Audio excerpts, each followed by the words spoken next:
It took Square Enix 12 years to finally finish development on Final Fantasy XV, and while the end result was a good game by many measures, it also felt needlessly bloated and meandering in many ways. There's a saying going around now that Final Fantasy XV went from being the game that would never come out to being the game that would never stop coming out, with Square producing several spin-offs, a slew of DLC expansions, a movie, an anime and more, all in an effort to get the most out of the project. The latest venture to be born from this is Final Fantasy XV Pocket Edition HD, a pared-down remake designed for weaker hardware, and while it does a great job of capturing the spirit of the original, a little too much is left on the cutting room floor. The story of Pocket Edition HD follows that of the original game almost to a T, making nips and tucks where necessary to keep the experience truncated and bite-sized. You play as Noctis Lucis Kylum, the Prince of the Kingdom of Lucis, on a road trip with his 3 best friends to be married to a princess from a neighboring kingdom. Things quickly go awry when the Empire of Niflheim reneges on peace negotiations and captures the crown city of Lucis, leaving Noctis no choice but to go on a quest to claim the power of his bloodline and save his people. It's a touching story of love and loss, but the true beauty is found in the strong friendship that exists between Noctis and his 3 companions. Whether driving to a new location, battling monsters or just walking around, the 4 heroes are constantly bantering and chatting with each other, building up a believable and natural rapport. Noctis and his gang are the heart and soul of this narrative, and Square has done a fantastic job in characterizing them and making the player care, but the plot stumbles much more in a broader sense. The same criticisms of the original Final Fantasy XV's plot apply here as well. What starts out as a seemingly straightforward narrative of a hero's journey quickly becomes unfocused and increasingly more confusing. You'll find yourself enjoying Noctis and the crew for the whole adventure, but there are too many non-sequitur moments where it's not made very clear why the team is going somewhere, or the events that occur have little bearing on events that follow. Pocket Edition HD does feel a little more tolerable than the original, however, in how it cuts out plenty of the extraneous side content and the open world in favor of a more streamlined storytelling approach, but there's only so much that can be done with a core storyline that, frankly, isn't very good. Gameplay in Pocket Edition HD does an admirable job of shrinking down that of the original, sometimes in surprising ways, but it often goes a little too far in how much it removes. For example, Final Fantasy XV received some criticism for the design of its open world, so Pocket Edition HD goes hard in the other direction and removes any semblance of open-ended design, moving you between small levels that are experienced in a linear fashion. It's rather fascinating to see how smartly some of the locales have been turned into cutesy levels, but one tends to feel claustrophobic in these environments with all the invisible walls and environmental clutter funneling you down very specific paths.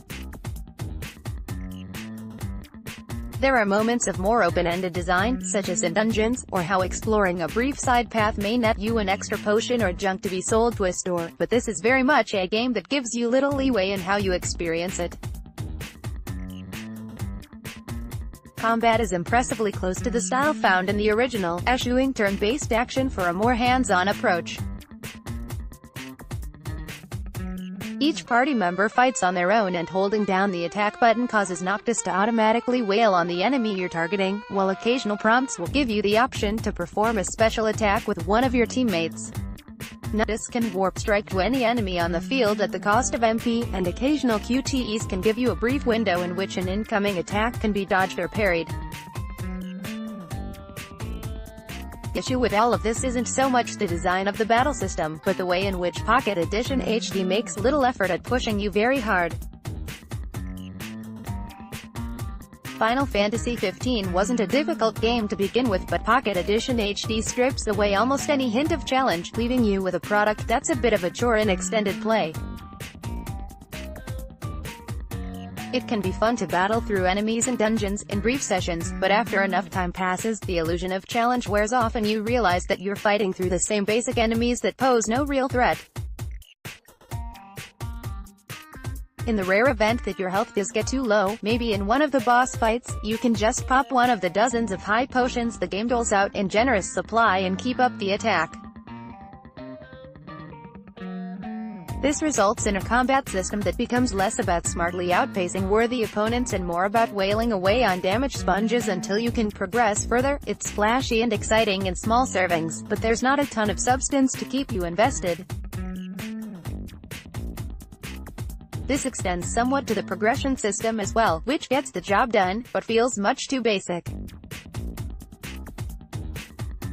Characters acquire XP after each battle and have it applied to them at the end of every story mission, bumping up their stats and generating AP to be invested in the skill tree, which doesn't have a ton of meat with.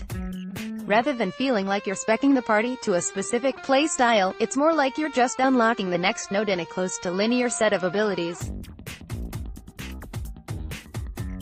There are noticeable improvements to be found, of course, but many of them can feel like overkill given how weak most enemies are relative to your team. In terms of presentation, Pocket Edition HD opts for a low-poly, chibi, visual style that takes some cues from the look of the Bravely Default series. Environments are full of chunky objects and buildings, and the characters are cute, big-headed creations with fixed facial expressions. When in gameplay, this art style does a fine job, but the cutscenes can feel a bit weird when a character's voice is full of emotion and pain while the model just has the same facial expression. What's a little more disappointing, however, is how often pop-in happens in bigger environments and how performance tends to chug in places, despite the basic art style.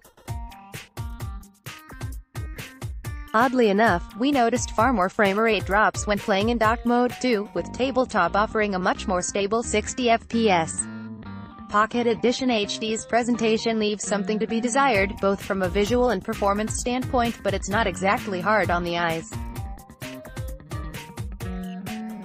Final Fantasy XV Pocket Edition HD is the sort of game that you play and then wonder why exactly it needs to exist. Though it does a great job of capturing the spirit of Final Fantasy XV in several ways, it drops the ball in some others, resulting in an inferior facsimile of a game that is already seen as something of a rough gem. There's very little reason to give Pocket Edition HD a go if you've already played Final Fantasy XV, and if you haven't, we'd give this a tenuous recommendation at best. There are many moments where the live-action combat is satisfying and the cutesy visuals are charming, but this is hardly something that we'd say should be close to the top of your wish list. Not bad. 6/10 scoring policy review copy provided by Square Enix.